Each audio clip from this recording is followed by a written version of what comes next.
dude is delusional. Anyway, I'm reading this and I'm like, yeah, no, dude, that's not love. Yeah, okay, fine. All right. We've just established that you're really delusional right now.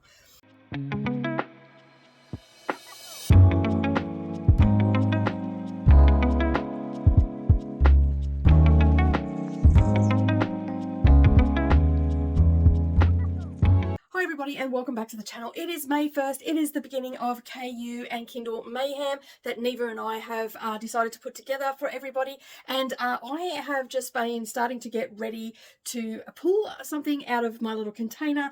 I was going to read them in order, then I decided that no, I'm just going to make it random and pull them out of a container. So I've just done a little bit of prep work during the lead up to it and got them all in my container. So let's head out into the craft room, because that's where it's at, and see what I'm going to be reading first off the bat. So for those that don't know what KU, just have to make sure the kitten's not coming out.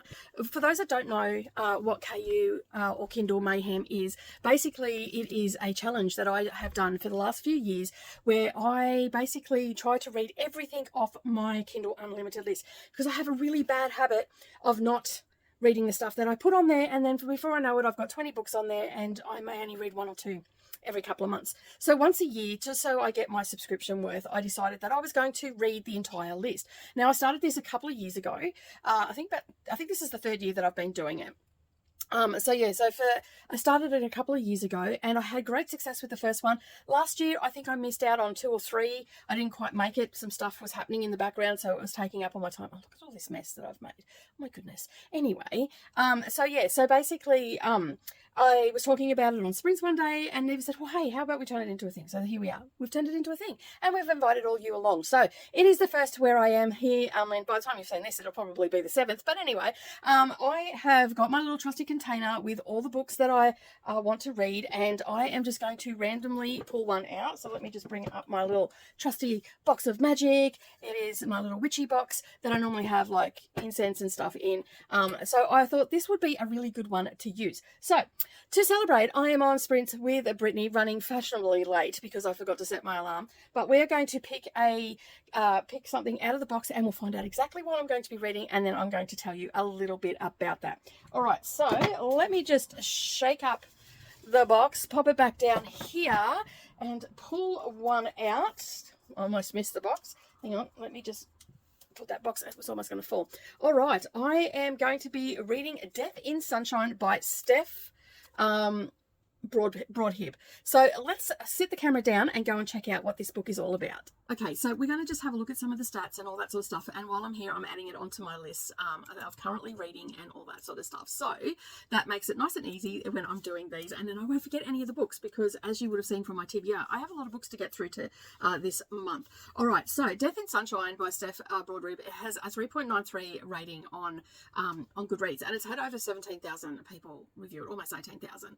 So yeah, it was published in 2022, and it is a retired detectives club, and it is book 1. Now, I'm not entirely sure how many are in this one. It is in English, obviously, because I can't read any other language. It has 319 pages.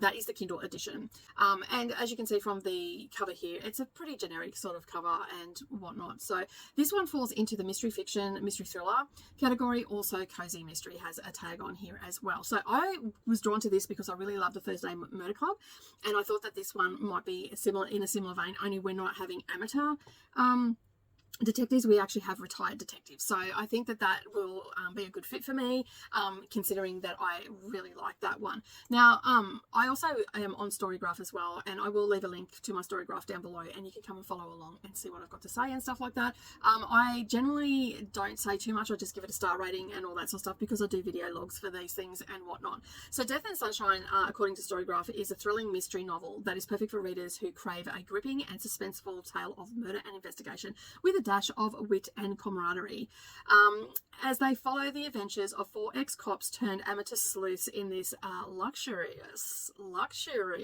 there we go, retirement community. Okay, so there might be a little bit well-to-do as well. All right, this is going to be a fun read, I think, and it's just basically I don't really want to read the synopsis when I talk to you about them, because I am going to give you a rundown of what they are.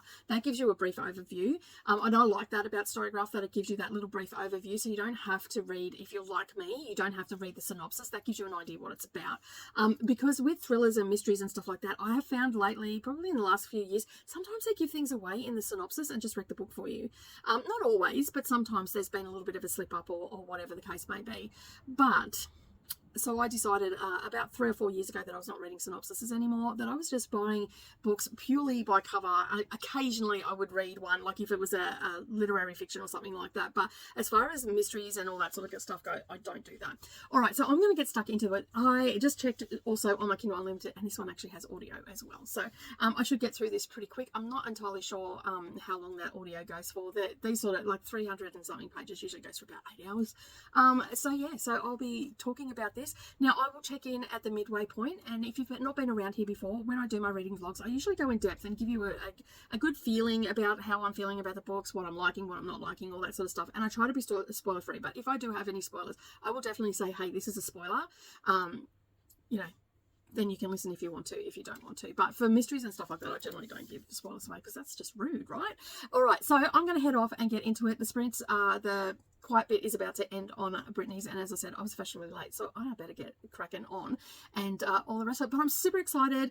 Super excited to see everybody else that's a booktuber that's going to be vlogging their experience doing this challenge. As I said, this is the first time that it's been put out to the public, and we are so excited to have you all along. And I will see you in the next clip. Hi everybody, and welcome back. All right, it is a couple of hours later, and I have been on Brittany's sprints, and now we have done the kickoff sprints, and we've been going for about 2.5 hours.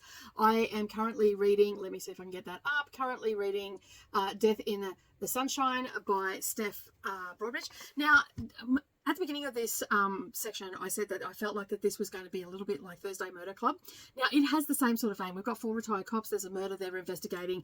There's someone, you know, stalking one of the characters. We're just really starting to get to know the characters, and we've got 4 points of view as well. And we're just right. Each chapter is named whoever is their point of view, is what I'm trying to say.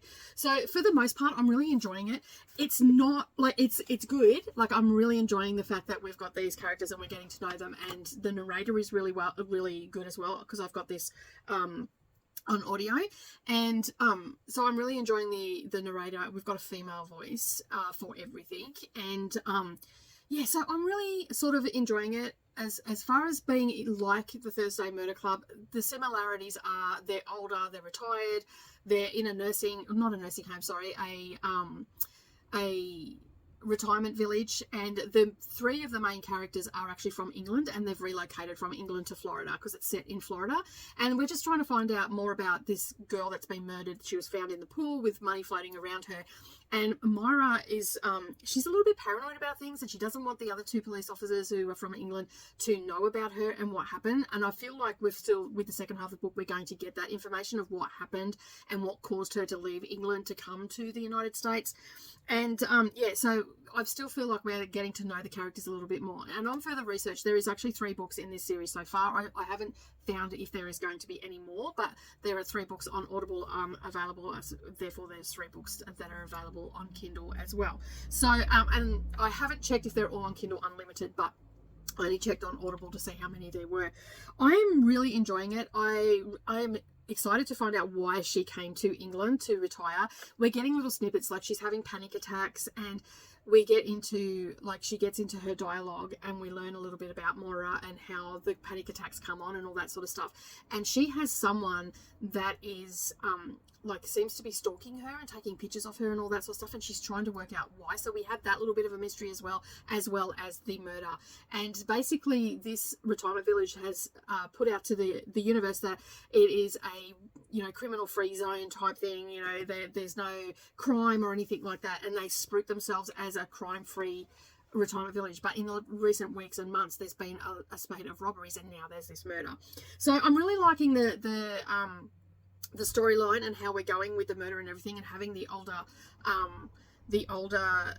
detectives in it, and the fact that they're in a retirement village. But what I don't like is one of the characters is a little bit paranoid, and is and her name is Izzy. Lizzie, and she's married to Philip, and they are the ones that have also come from England, but she's accusing Moira of cheating with her husband and stuff like that, and that wasn't the case. Like, he was just helping her out, and so I didn't really like that aspect of it. I found this particular character to be a bit whiny, and I'm hoping that this was just a small part of it, of them getting to know each other. And I think that it was a little bit overdone a little bit, but there was a lot of they were going to yoga together, and then Moira ghosted her because she's not a very people person and whatnot. So Lizzie was put out by that, and that's where I think the accusations come from. So we've sort of got past that now, and that's not sort of happening. We're sort of starting to see how they're all putting it together and how they're investigating, and how the police who are actually investigating it are dropping the ball. Basically, they're not interested in doing anything. They believe it's just a clean-cut case. They don't really want to investigate it or anything like that. And that's sort of opening up the premise for these four retired coppers to come in and do what they need to do on that. So I'm going to continue on. As I said, I'm about halfway through now, a little less than halfway through. So I just wanted to check in and to say, this is what it's about. This is the vibe. It definitely has that sort of vibe of the Thursday Murder Club. But I think in the Thursday Murder Club, there was a lot more banter, and the banter was excellent in the Thursday Murder Club. Like, you had a lot of laugh out loud moments and all that sort of stuff with the Thursday Murder Club. But this is along the same vein, and I am enjoying it, but probably not as much as the Thursday Murder Club, because I think I gave them 4 and 5 stars. This one is probably sitting around the 3.75 at the moment, maybe a 4-star, depending how it ends. I'm only halfway through, but right now it's sitting at a decent, because I'm not comparing them completely. I mean, it's just along the same vein, and that's why it ended up on my KU. So I'm really happy with my first read. So I will check in once it's finished and let you know what my final rating is. It could pick up, it could drop off. We'll just have to wait and see, but I hope you're having a lot. Hi everybody, welcome back. All right, so it is the next day. We're on May 2nd, and I have finished Death in the Sunshine by Steph Broadrib. It is a retired detectives club. Okay, so basically this is the first book in a series. I'm just going to hold this up. This is the first book in a series, and as I said, I finished it. And the reason that I ended up putting this one onto my KU borrow list is because it seemed like it had the same vibes as the Thursday Murder Club, which you have heard me talk in the past clips about that. So I'm not going to go into that much more in any more real detail, except that it does have the same sort of vibe. Although it is a very different style of book, but it has that older retired cop type thing, whereas the other one, they're just more, and I don't want to compare the two because they are very different books. So basically we've got 4 characters in this one. We have Moira, who we meet first off in the book, and then we have Lizzie, Rick and Philip. So Lizzie and Philip are a married couple, and they are from England, as well as Moira. And basically they've retired to Florida in the US, and they've left their countries for various reasons. So we do know that we find out along the way that Philip is actually being forced into retirement, and his wife doesn't really know much about what happened there and why they forced him in.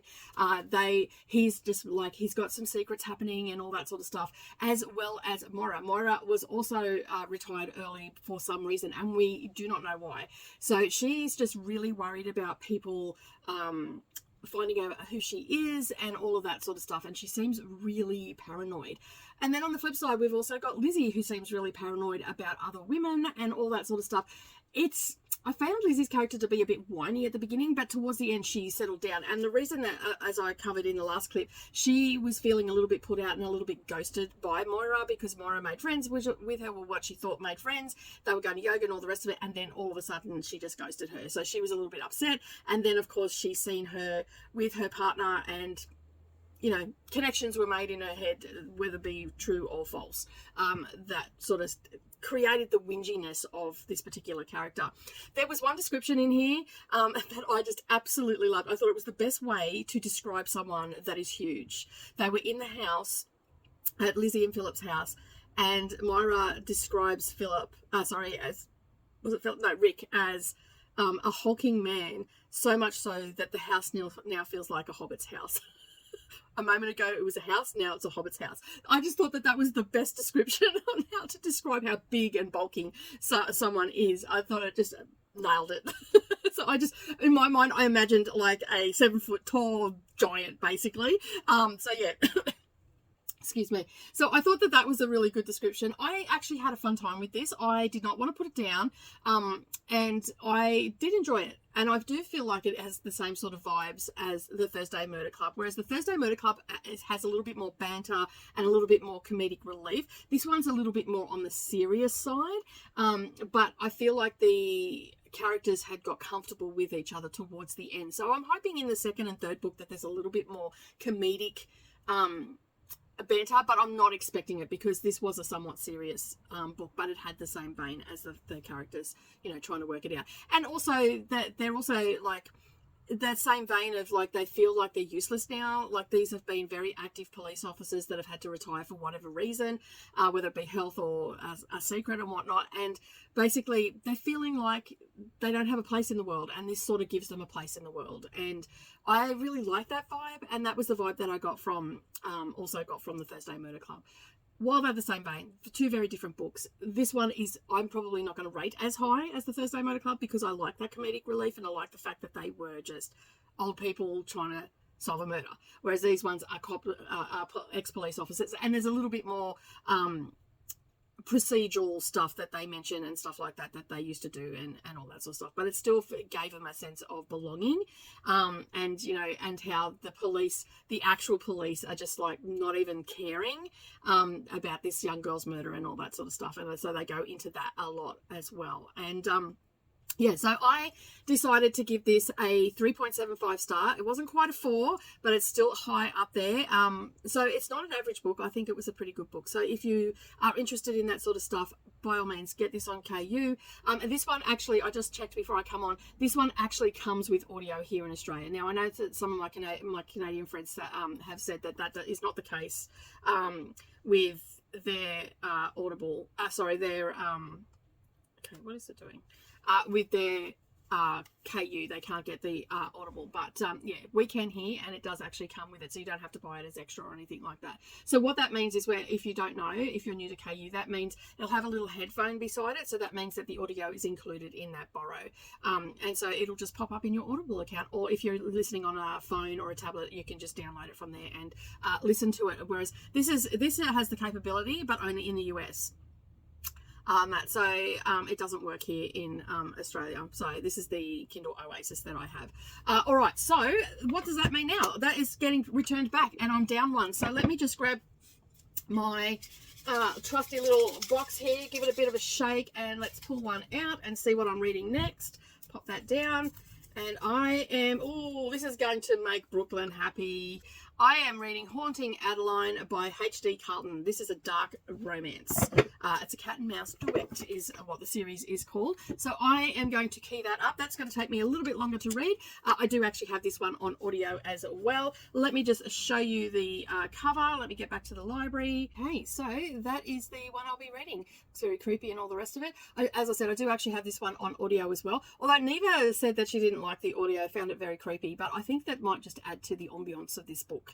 So I am going to give the audio a go. I don't know how well I'll go, but anyway, I'm going to give it a try, and let's have a look and see what exactly this book is about. All right, so it has a 3.99 rating over on Goodreads. It's saying that it's a good fit for someone that likes dark, thrillery romances, and it has complex and suspenseful themes through it as well as obsession and forbidden love, with a dash of erotica, perfect for those that enjoy exploring a darker side of the human nature. So it has a few dark themes in it, and I was very aware that that was the case, and I'm happy to read that. I love that sort of stuff as well. So I believe that this is a duology, so this is book 1, and so from what I can gather, and what I've heard Brooklyn talk about, there is a guy that is a little bit dark and whatnot, and he becomes obsessed with Adeline, obviously, and basically the story just ensues from there. I'm not expecting a lot of plot in this. I'm not expecting a lot of great story. I'm definitely just there for the darker side of things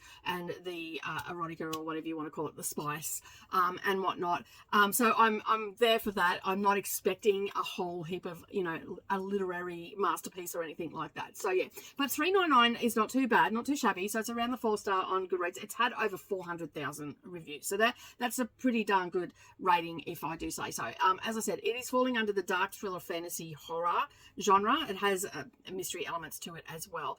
It comes in at 583 pages, so it's a little bit on the chunky side. Yesterday's book was only 300 and something. I think that this is like a 15-hour audio book from memory. And so, yeah, so I am looking forward to starting that. First of all, I have a live stream over on my Patreon and my craft channel, so I'll get that out of the way. And then for the rest of the day, I've got to cut out a heap of shapes and fabric and all that sort of stuff, so I will just do that while I'm listening to this audiobook. But I'm going to head off for now. I will check in at the midway point, so that's around 200 to 250. I'll let you know how I'm feeling, let you know if I think that the audiobook is a bit creepy and all that sort of stuff. Yeah, I'll see you then. Well, good morning, everybody, and welcome back. It is day 3 of KU and Kindle Mayhem. It is early in the morning. It's a really rainy, dreary morning, and I've got about an hour and a half, almost, actually probably closer to 2 hours left on Haunting Madeline. So I just thought I'd quickly do the check-in. This is the cover of it. It's very creepy looking and all the rest of it. Now, I don't know what to say about this book except for the main male character is just delusional. Zach, whatever his name, because he goes by several different names in the book. So, because he's like an undercover sort of dude. Anyway, that aside, this dude is delusional.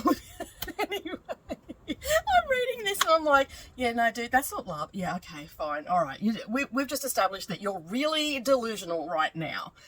So, anyway, I started reading this yesterday, and so it's Friday morning, and Brooklyn, I must say, was very excited that I was reading it. And when I posted in the Discord that I was reading it, and I said, I was enjoying it so far, like, the delusions aside, and the things that happen in the book, yeah, there is a lot of things in this book that I will say that if you do not, like, check the trigger warnings before you read this. I mean, a lot of people have read it. Close to 500,000 people have read this book, and also done a star rating and or reviewed it on Goodreads. So, I mean, a lot of people have read it. So if you don't know or you haven't heard about it, I'm not entirely sure where you've been, and maybe dark, smutty romance is not for you. So yeah. So I guess I probably should have a think about the smut levels. And Neva and I were talking about this the other day, that possibly, maybe just a little bit, our smut meter might be a little bit broken, and what we deem as smutty might be just way over the top for other people. So yeah, there's that. So just take that with, so anything that I say about this book, just know that my smut meter might be broken, because I do read a lot of this sort of stuff, and like, I wouldn't say a lot, but I have read a considerable amount since I started reading this, and what other people might find pearl clutching, I just sort of brush over. So yeah, so there's the warning that I may not be giving a review for you. Okay, so in saying that, we have Adeline, who is the main female character. We've got her friend Daya, and we also have Zane is his actual name, because he goes by something else as when he's undercover. So this dude, okay, let me just give you a little bit of a, and I'm trying to do this without spoilers. So this dude's profession is to get sickos, okay, out of the way, like to stop human trafficking and all that sort of stuff. Okay, so there's human trafficking in this around children. So, yeah, so there is that. And his job is to basically infiltrate these societies, whatever, to annihilate them and basically get rid of them by any means. Okay, so there is a bit of that dark side going on there. And when we've got Addie, who is a young lass, she's living in her grandmother's house. There is a bit of a mystery happening there surrounding her grandmother. She has a strained relationship with her mother. So there's all the things that would lead her down the dark path, I guess you would say, right? So anyway, Zane is Addie's stalker. Okay, he is obsessed with her since the first time he's seen her, and basically he is sick. No, he's not. He's just delusional, just a little bit, right? I've been having a fun time reading this. I'm definitely over halfway, but there are a lot of things I want to talk about I can't actually talk about because they are what will give the story away. So basically just know that Addie and Zane come together. He is her stalker. She is obsessed with her stalker, and he is obsessed with her. So therefore there is both as bad as one another. There are some hot and heavy scenes in this. I'll give the man one thing. He's good at what he does. So yeah, so basically because I don't normally talk about dark romance on my channel, I'm finding it very hard to talk about it. Not because I'm embarrassed or anything like that, because I know that a lot of people that watch me don't read dark romance. And some of my audience are an older generation and they don't necessarily want to hear about that. So I'm struggling. I'm really struggling to talk about this, just for respect for people, because it's not something they know me for, or have been here for. Women's Prize for Fiction, trauma, all that sort of stuff. Yeah, they've probably been here. And this is probably not a Women's Prize for Fiction. It's not a book. I know it's definitely not. But, so if I sound a little bit off-put by the book, it's not the book itself. I actually really am enjoying the book. It's just that I don't know how to talk about it, because some of the people that come here don't necessarily come here for the heavy spice. So out of respect for them, I'm struggling to talk about it. Anyway, so we've got the two main characters, and they're both obsessed with each other as whatnot. But here's the kicker, and we find this out earlier on in the book. Addie is living in her nana's house, or her family's house, because also her nana's mother was also there. And so we get these little letter snippets or diary entries as we're going through the book from Gigi. And Gigi also had a stalker and was in love with her stalker. But what we need to find out is if the stalker was the one that murdered her, because Gigi was murdered.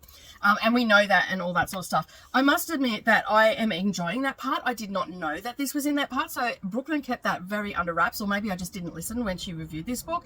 But yeah, basically Brooklyn kept that under wraps very much so. And so did Neva, for that matter, because Neva has read 50% of this book as well. And yeah. And there's certain things in this book that probably won't go over well with a lot of people. So again, check the trigger warnings. I cannot stress that enough. But right now, this book is sitting at about a 4.5 star read for me. I'm liking the level of spice. I'm liking the, for lack of a better term, the cat and mouse between the two main characters. And it is called the cat and mouse duet. And all that sort of stuff. So a lot was going to have to happen in the book for it to start coming down. I have had to go back a chapter or two because I was extremely tired yesterday afternoon, and I fell asleep. So that's probably going to add probably another 20-30 minutes onto the audiobook. So probably a little over 2 hours to go. But so far so good. I'm really enjoying it. I'm not planning on DNFing it. I am actually enjoying the story. I love, like the dude is not a good dude, okay? Because this is a dark romance, and he's not a good dude. But he's just what he does in his real life, while his intent is good, how he goes about it is not great either. So like all round, he's not a good dude, and that's why I say he's just a little bit delusional and whatnot. But I'm having a great time, so I'm glad that I picked this one up, and it was on my KU. I will check in once I'm finished and awkwardly talk about this book a little bit more. I just don't know. So yeah, but obviously I'm glazing over the sex scenes and all that sort of stuff, which are steamy, quite spicy. And yeah, so I'm just going to leave it at that, and I'll check in once I'm finished this book. I've got a few other things to do today around craft and Harry Potter and all that sort of stuff. So I probably won't be getting finished this until later on this afternoon or tonight even. But yeah, I'm super, super, super happy that I am reading this. Anyway, I'm going to head off and get ready for the day, and I will see you all in the next clip. Hi everybody, and welcome back. All right, I'm here to do a wrap up for Haunting Adeline by H.D. Carlton. Yeah, well, I have some thoughts. So basically, if you haven't seen the cover yet, well, that's what it looks like. Obviously, it's on my Kindle. It's not in colour or anything like that. So anyway, I actually really enjoyed this book. I feel like it is a 4-star read for me. Although I don't know what that says about me as a human, but anyway, there's a few things that were like quite amusing to me as well. So the fact that, the male character is doing all these things in the background and all that sort of stuff, and he is just as bad as the people that he's trying to chase, because he's stalking the female main character. And yeah, so I'm like, do you not know what you're doing, sir? But anyway, it wasn't overly, like, there were spice scenes in this, and yeah, they were spicy, but they weren't like groundbreaking or anything like that. Let's just go with that, shall we? There was a couple of scenes in there, and I will reiterate this again, you need to check the trigger warnings for this as well. There is definitely some stuff that happens in this that people will not like at all. And so yeah, so just be sure, if you are thinking about picking this up, make sure that you check the trigger warnings. And if you've not read dark romance before, don't start here. They're like, hit Neva up, or I mean, I'm probably not the person to ask where to start, but I would just start with something a little less full on. maybe Hooked might be a place you could start, I think, by Emily McIntyre. But if you're not sure and you're on our sprints or anything like that throughout the month, you can always just ask either Neva or I, and something will come to mind. I personally don't recommend smutty books. If someone asks me, I tend not to, because as I said earlier, like what I deem as, you know, a 2 spicy chili, someone else might class it as a 10 spicy chili. Do you know what I mean? Like, so for that reason alone, I don't tend to recommend them. But there are plenty of bookstagrammers and Neva and other people that are happy to recommend stuff. I just don't like it because I don't know, everybody's different, I guess. But I ended up enjoying the story. As I said earlier, it was sitting around a 4-star. I think it's going to remain a 4-star read. It was okay. I'm a bit pissed now that I have to actually read the second one because it landed on a cliffhanger, and I sort of want to know. Because it did have a bit of a story there, and I was pretty happy with that story. And I also was really happy with the story about her Gigi, which is her great-grandmother, I think it was. Yeah, her great-grandmother, and she was living in their house and all that sort of stuff. And, you know, it alluded to, there was a little bit of allusion there that there was like a haunting and all that sort of stuff, but I think that was just their own paranoia. I do like the dynamic of the main female character and her best friend. I like that dynamic as well. And I was talking to Brooklyn before we started sprints and that, and we were talking like whether I liked it or not and all that sort of stuff and what we liked about it. And Brooklyn actually had a really good point. She didn't know what it was about or anything like that, like what was about the book that made her love it so much. And I said, to be in all honesty, I would say it is the whole cat and mouse thing, like the thrill of the hunt and all that sort of stuff. That really does do it for me. Like I really like reading about that. Will he get her? Won't he get her? Is she going to come to her senses and all that sort of stuff? So yeah, I really like that aspect of the book. And there were some other aspects as well. There was, you know, this, as I said, the storyline of what he does in his private life and all that sort of stuff. So yeah, I'm not really doing this book any justice, but if you like dark, really dark, like not, yeah, it's dark. If you like that dark sort of stuff and the thrill of the hunt and all that sort of stuff, you're probably going to really like this book. And also like the fact that we also get her, because we get chapters from each one of them. She's the manipulator, he's the shadow. And throughout the book, like, and Brooklyn also touched on this, she's not sure what it is about him, about the main character that she likes, and, you know, not sure how she feels about liking him, this morally grey person. And I think that this also comes across in the book because the main female character is also struggling with this as well. So there was, for me, it wasn't just a straight up, like it wasn't erotica. There was actually a story there. We had characters. There were characters that you're rooting for. There's characters that you're not sure whether you should like or not, you know, and all this sort of stuff. And while his intentions are, you know, admirable, I guess, in a way, for what he does in his private life, the fact that it's drifted over, and there's some sweet stuff in there as well about the roses. Like you find the meaning of the roses that appear all the time, but the whole stalker thing, which is got me on that, and I was pretty keen to see how it wrapped up. But as I said, we did land on a cliffhanger, so just know if you go into this book, you are going to have to read both of them if you are truly a curious person and want to know what's going to happen. So yeah, I will add the second book. It's on Kindle Unlimited, so I'll add that to my wish list, and I'll probably add that back on once I've cleared the list. I will add that on in June, and see if I can't tie it in for the Amazing Readathon. That'll be pretty good. All right, so we've got to the portion that is it, 4 stars. I've read the book now. I'm glad that I've read it. I did have a fun time with it and all the rest of it. But we are going to pick my next book now, so let's give this a shake. All right, let me pull that out. Take the lid off. It's a little bit heavy, so I'll take the lid off, and then I will just pick one out. Let's hope we've got a short one, not a long one, eh? And maybe mix it up with a bit of a contemporary. Let me just open this up.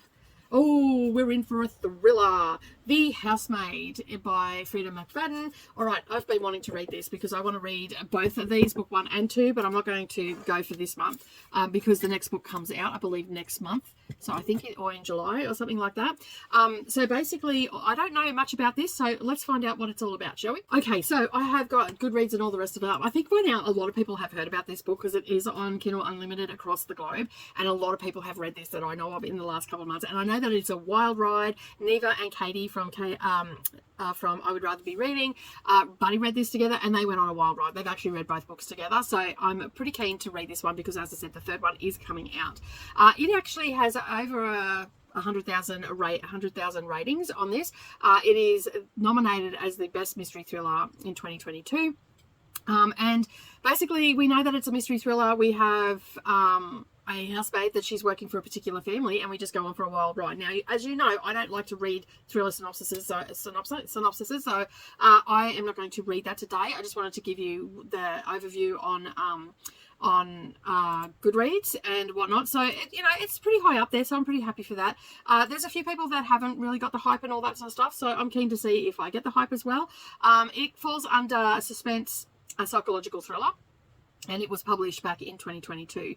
So I'm pretty excited to get into this one, and I'm glad that I'm getting, my books are getting nice mixed up, like a nice mix. So we had a bit of a older detective sort of feel to the first book, then we've got a dark romance, now we're going to a psychological thriller, and it basically says that this would be good for anybody that likes dark and twisted stories and domestic secrets set in like a domestic household. So and then with blurred lines of fantasy and reality. So I'm looking forward to reading this one, and I will check in about the halfway point, as I've been doing, and let you know how I've gone. I just checked also before I got all of this up as well. I actually have this on audio. I went into my Amazon account and had a look. So yeah. All right. So I'm going to probably burn through this pretty quickly.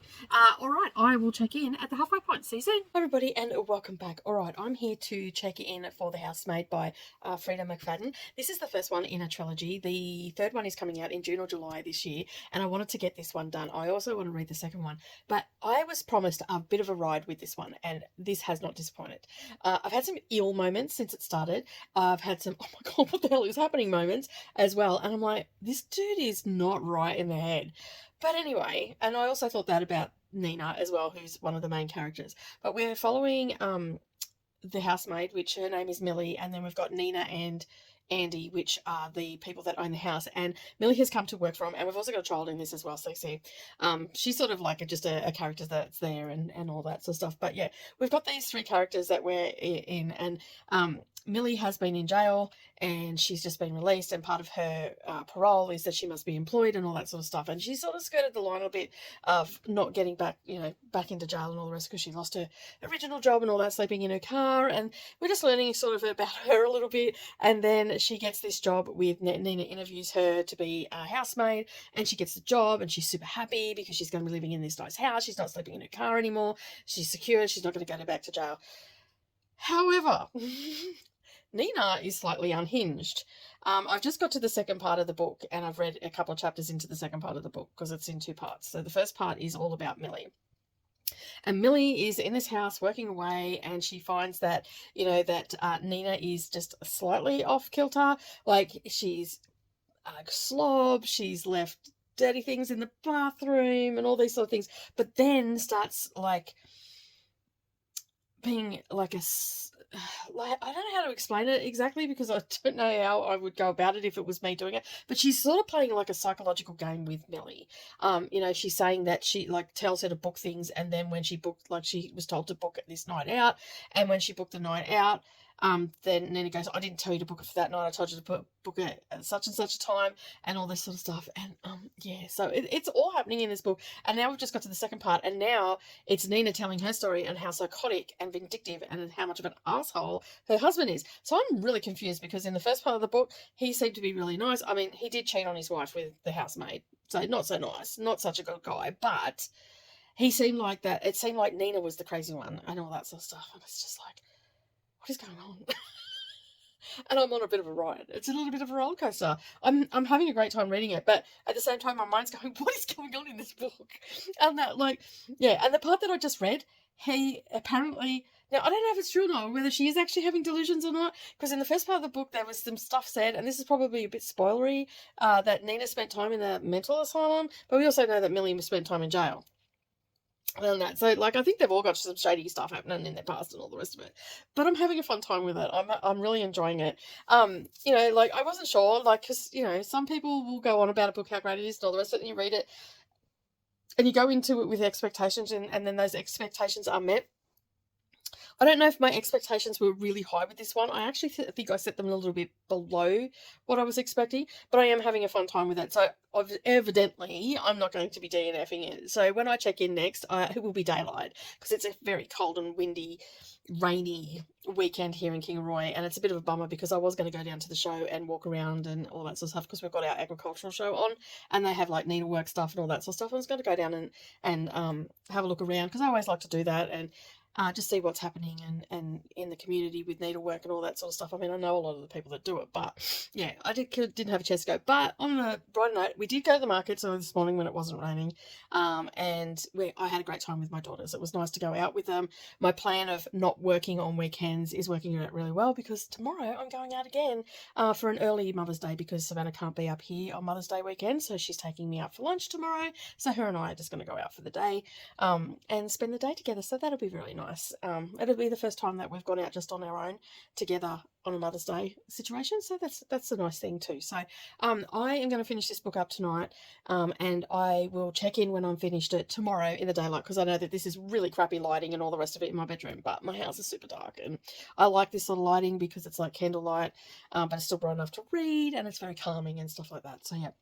But anyway, I'm going to get on with my book. I'm just rambling now. I will check in tomorrow with my wrap up and let you know, but so far I'm having a wild ride and I've got a feeling it's going to get wilder. Hi everybody and welcome back. Alright, I'm here to a little bit better light than what it was in the last clip, but I'm here to wrap up for The Housemaid and pick my next selection. Alright, it is Sunday the 5th of May. I didn't check in, well I did a check-in for The Housemaid yesterday, which was the 4th, so we're officially on the 5th day of the readathon, and basically I am trying my hardest to just keep on track and all that sort of stuff. I got a little bit thrown off track yesterday because I did have, I've got my daughter here, so I haven't got as much reading as I normally would have got done on Friday night, which is fine. I'm absolutely thrilled that she's here, and we're about to go out today, so I don't think I'll get much reading done until this afternoon. Of course, we're both readers, so sometimes we'll just stop talking and start reading, so that's okay. But anyway, she's up here this weekend, and I'm going out for my Mother's Day lunch. She's taking me out for lunch, so I thought you know what, I don't care if I get any reading done or not. So anyway, I finished The Housemaid. Oh my god, what a ride that was. So as you've seen in my previous clips, there was some things happening and all the rest of it, and how this wrapped up is like, I loved it. What is that? It's chef's kiss, as they say. It was absolutely fabulous. I had a fun time reading this and all that sort of stuff. But I did get a little bit sidetracked because I read a horror book, because it is also horror mayhem at the moment. And if you've been around for a while, you know that Coda appears on the channel quite a bit, and Coda is doing horror mayhem. And so there were a couple of people on Sprints on Thursday night, Friday morning, talking about the horror mayhem or what books I were going to be reading, and Coda mentioned that I should read Snow Shark. It's only a short book. It was on Kindle Unlimited, and I'm so glad that I took his advice and joined him and Jean to read this. I'm just waiting for them to finish up before I can talk to them about it, because I actually finished it. I got so sucked into this story, but like, it was such a crazy story. Anyway, I'm not going to talk about that here because that'll be in my Buddy Reads vlog, which will come out at some stage in June. Yeah, I got a little bit sidetracked with other stuff around the house and all the rest of it. But I ended up finishing this about 10 o'clock last night, and I'm so glad that I decided to pick this up, because I was a little bit, you know, like when you hear books that have got a lot of hype and stuff like that, you tend to be a little bit dubious. Am I going to like it? Especially when a lot of your friends like it as well, is almost... It's almost daunting to pick up a book that you know that has been one of their favourites. So Katie from I Would Rather Be Reading, and Neva from Reading with Neva, Neva, oh my goodness, it's Sunday morning, people, and it's very early. Anyway. Neva, the other co-host for Mayhem, I think I'd be able to say her channel by now, but anyway, it is what it is. They both read it a couple of months ago and really had a fun time reading it, and I was a little bit FOMO, but I didn't pick it up. I thought I'd save it till now. I am keen to pick up the second one. There's lots of things that have happened in this book that I can't really talk about because they will spoil it in some way. But as I said in the last clip, we've got three main characters in this. We've got Andy, we've got Nina, and we've got Millie. And the way it all plays out and how things twist and turn and all that sort of stuff, it just kept me turning those pages, just wanting to know more. How far is this going to go? Like, So yeah, I gave it 5 stars. That's all I'm really going to say about it. If you like a twisty psychological thriller and not sure where you're standing on things and all that sort of stuff as you're reading the book, then this book is definitely for you. There are lots of different things. It is crazy stuff that happens in this book. there was an ill moment as well, but there was a lot of craziness, and yeah, just Nina and Millie's dynamic was quite different, like not different in a way that I've never read it before, but it was just how it played out and everything like that, and how, yeah, you need to pick this book up. You need to pick this book up. I absolutely loved it. I think you'll love it too if you love a twisty turny thriller. And there's been, you know, like I think it stood up to its hype. I've never read anything by this author before either, so this is the first time reading this author. And if this author writes this way, you know, I'll make my judgment after I've read this trilogy whether I'll read more of this particular author's back catalogue, because I believe she's got quite a number of books. So the author I'm talking about is Frida McFadden, and I just love this cover, like the eyeball. But anyway, I'm very keen to pick up the next one. I'm probably not going to pick it up until next month, or maybe even just before the next book comes out, because I've got other things that are happening in the background that are team based and all that sort of stuff in June. So I might not, if it fits a prompt, I'll get to it. If not, I won't get to it until July. But anyway, that is my wrap for that. It's not a very coherent one because it's a thriller, and you can't really talk about thrillers and what's going on in a thriller, I feel, without giving some things away. But just know that it is a good time. You'll have a good time reading it, and I hope that you enjoy it just as much. But if you don't enjoy it, I'd like to know why. So if you have read this book before and you haven't enjoyed it, let me know in the comments what was it that made you not enjoy the book and all that sort of stuff, because I've given you all the reasons why I've enjoyed the book, and I'd like to hear the opposite side of the coin, because that'd be very interesting, a topic to talk about, I think. All right, I am going to grab my trusty little container here. We're going to pick out the next book for me to read. Hopefully it's the short one, and that'll get me back on track, because as you know, I've got quite a number of books to read this month, 31 to be exact, plus a couple of buddy reads thrown in there for good measure that I completely forgot about. So yeah, let me just get one out. No. What's that? Well, that doesn't tell me anything. It's a cover off a USB. Let me just get the things you do. Oh, pick one up. There we go. All right, let me get that out. Oh, we're going for I think it's a romance, this one. It is called Scent of a Garden. All right, let me just get everything set up on the computer, and we'll find out more about this book together, shall we? All right, so Scent of a Garden is by Namrata Patel, is I think how you pronounce it. But this is the Kindle cover. There we go. We've got it there.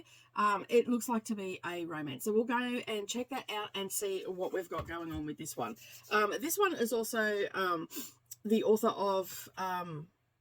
The Candid Life of Mina Dare. It was the other book that they've written. All right, so I have everything up here on Goodreads. Now, I'm quite... this has only had 1,668 ratings. It's sitting at a 4.4 rating, and it is 299 pages on the Kindle edition. Let me just put that I'm currently reading it, because this is today's read. This one I also have, I just noticed it had a little headphone up in it. I also have this on Audible as well, so I might be able to get a little bit of reading in while I'm doing a bit of shopping and stuff like, well, listening while I'm doing a bit of shopping. All right, so let me just have a look. This falls into the genres of women's fiction, contemporary romance. So yeah, so good to know. And yeah, and so as I said, it's got 299 pages in it. And this is just according to Storygraph on here. I love these little blurbs. It sums it up really well. So this is perfect for readers who enjoy emotional and reflective stories about self-discovery, career change, and the journey of finding one's own path, particularly those who appreciate stories about a strong female protagonist and navigating complex family dynamics and personal growth. It sounds like a women's prize for fiction book, so it should be good. Yeah. That was a little bit sarcastic, right? But no, it's basically, it's obviously, you know, as it says, it's a bit of a self-discovery and all that sort of stuff. We'll see how it goes. It didn't mention anything about, you know, well, it's got complex family dynamics, so we'll see what we've got. And I love the name, Scent of a Garden and whatnot. So, a perfumer in Paris is forced to return to California roots, and it's an exhilarating novel about self-discovery, taking risks, by the author of Candid Life of Mina Dave, the daughter of a Napa Valley hotelier, Asha Poppy Patel. Okay, it doesn't really say much else about it, except for what it really says in that blurb. And basically, other than she has a gifted nose for perfumes and whatnot, and when she arrives back to the beautiful garden once thrived has been uprooted and destroyed. So yeah, there's not really much else that I've got on there, but that's okay because we're going to go into depth for all the things that are revolving around this book. Obviously, I will do my check-in at the midway point. Good morning, everybody. I've just woken up and I thought I'd do a midpoint check-in, getting ready for my day. It is a Wednesday morning, so I do a little bit of filming this morning and then for my craft channel, and then I get ready for sprints over on Dusty Book Sniffers. So it's a busy day. I've got to fit everything in, so I've got it's just about to go 8 o'clock now, so it's been a bit of a cold morning, so I thought, yeah. Anyway, I have been reading Scent of the Garden. Now, this has been a surprising book, really. I have been thoroughly enjoying this. I'm surprised because I wasn't too sure by the synopsis. It felt like it was a little bit like the Women's Prize for Fiction. It was going to have, you know, trauma in it and all the rest of it. It actually doesn't. It does have, like, a little bit of angst in the book because we've got the main female character. Her grandmother calls her, I think she calls her Poppy, but the accent is a little bit strong, so in the narration, because this one actually has audiobook with it. And so yeah, but the main female character is high up in a perfume industry in Paris, and basically it's set after COVID, and it is actually talking about things that happened during COVID. So she was in Paris during COVID, and she got a bout of COVID, and she only got a mild case and whatnot, but it affected her sense of smell. Subsequently, she was told to go on leave because she was on a big high-paying case and client, and basically lost her sense of smell and wasn't getting the right combinations of the things that she was using in the perfume, and it was off. So her boss sent her home, and so she decided to go home and visit her family instead of staying in Paris because she felt like that would add to the gossip around her being taken off this high profile client. And so she's gone back home, and she had a choice: go and see her best friend first, which was the easy option, go and see her mother, which was the harder option, or go and see her grandmothers. Now, that was the mid-range, and she grew up with her grandmother looking after her and all that sort of stuff. So we've got this family unit that is somewhat tight, and she's on the outer because she hasn't been there for so long. She's been over in Paris and all that sort of stuff, and that's what her mother and her grandmothers pushed her, well, not pushed her, that's what they encouraged her into and all that sort of stuff, and then gave her all the opportunities to become someone that was involved in the perfume industry. And so basically when she gets back home, she feels like she's disjointed from her family and all that sort of stuff. And the grandmothers are a classic in this. Like, when she arrives, this is a bit of a spoiler, when she arrives at her grandmother's house, because they are always together now because their husbands have passed, they are sunbaking topless. I like these women. Anyway, they are a real prominent part of her life and whatnot, and she has a very strained relationship with her mother. But as we've been working through the book, I'm a little over halfway now. As we've been working through the book, she still has not got her sense of smell and hasn't told anybody. This has just been revealed to the family, and there's little elements in this book about like group chats with the family, and like she can't do anything, and she can't go and talk to her best friend without her best friend knowing what's going on and all that sort of stuff. So there's all that sort of element, and I've always said this about social media. There's no avenue, like if you put everything on social media, there's no avenue for conversations because inevitably your friends and family see everything. So what are you going to talk about when you get together?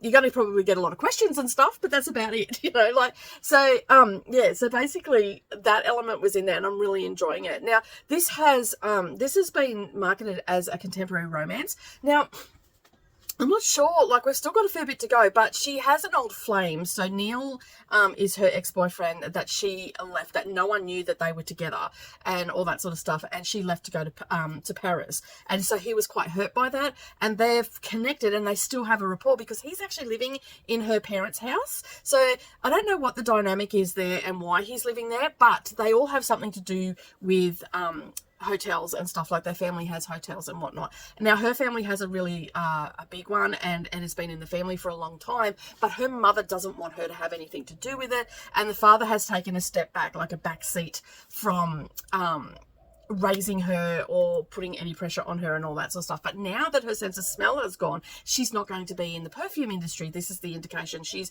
devastated about this and whatnot. And so now her father is coming into the forefront and encouraging her to come and, you know, possibly work at the hotel, because essentially it is her legacy. She is the only child in her family. And I just love the family dynamics of this family as well. Like, the grandmothers have such an input, you know, they're trying to help her. Like, as I said, it's just come out that, you know, she's just told them that she's lost her sense of smell, and everybody's in uproar. And she called it about her mother. Her mother would spring into action and basically try and get her smell back. And even though she's seen doctors in Paris and they've said there's probably no chance of that, and all that sort of stuff. And it's been about 12 months now. So yeah, so that's where I'm at. I'm thoroughly enjoying this book. Right now, I'm sitting like on a 4.5 star. Like, it's, I mean, I wouldn't say it's a 5-star, but it's up there. Like, depending how it ends, I don't see it coming down any, but it might. You never know. It could just fall apart for the second half of the book. You know, we've all had books like that where it's been really good to begin with and then boom, it just falls apart.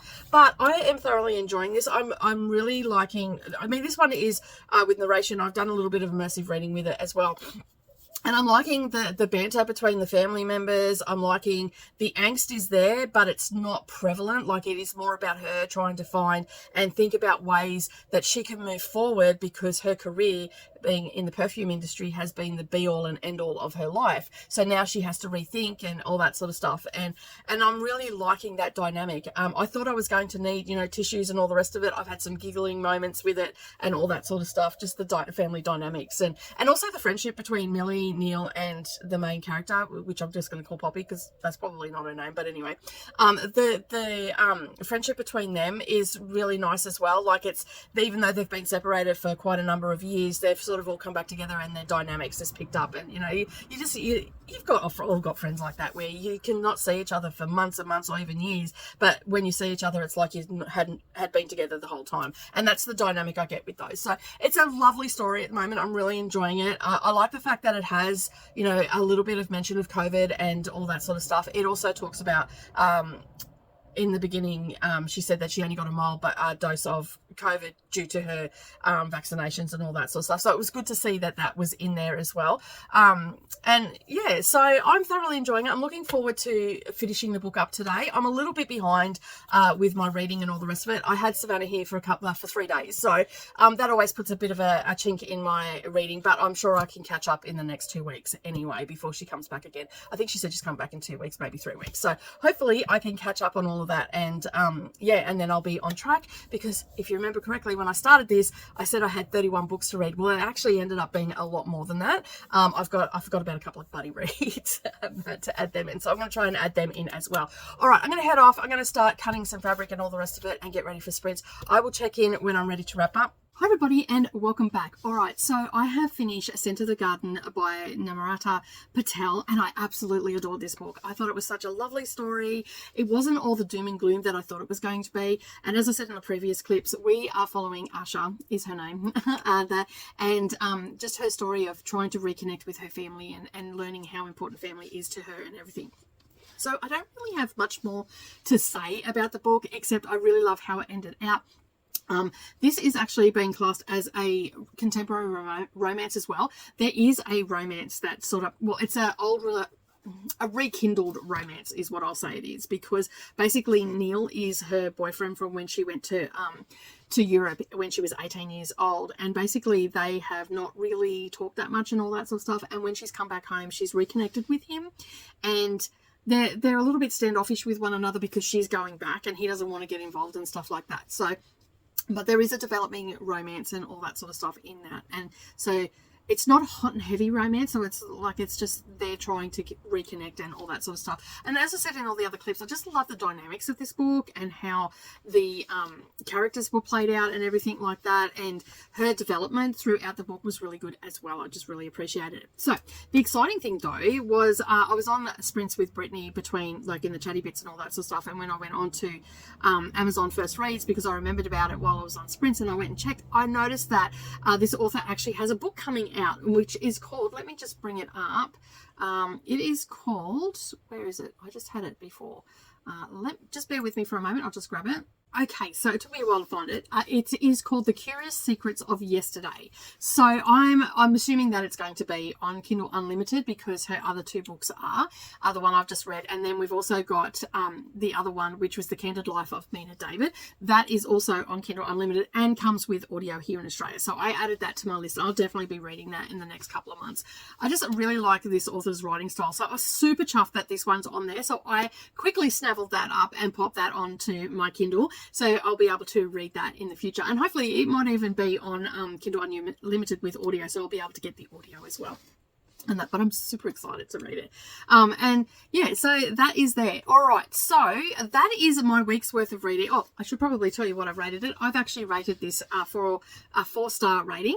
It's not quite a 5-star read, but it's still a really good book. And the things that I really liked about this book as well is the fact that it had like all the blends and everything of the smells that she was smelling and all that sort of stuff, and the tea that she was trying to create and all that sort of stuff. And I love that sort of thing. So it really did appeal to me. So if you like that, you know, family orientated, trying to reconnect with your family sort of book, then you'll really enjoy this. And just the little things that they go through and the way the family dynamics is really appealed to me. So it's definitely a solid 4.5-star rating, a 4-star rating for me, sorry. And yeah, so I don't even know what I'm talking about, do I? Anyway, it's a 4-star rating for me, and I absolutely am looking forward to reading more from this author. All right, so that is the closeout of this reading vlog for this week. I am going to start out my next vlog with a pick, because we're going to be you know, picking out each time I finish a book, I'll pick out another one, and we're going to continue on throughout the month. So I'm pretty happy with my first week. It rounded out pretty well. I had a buddy read thrown in there, a couple of buddy reads because we had Harry Potter, and then I read Snow Shark. Of course, I am starting another buddy read this afternoon as well. I got a book also read for NetGalley this week as well. So it wasn't just the KU stuff that I was doing, but 4 books off the KU list. I'm off to a good start. I am going to get on with the rest of my day, get on with my sprints and all the things that need to go on with that. But that is it from me today. Have a wonderful day, everybody. As always, keep turning those pages, and I'll see you in the next video. Bye for now.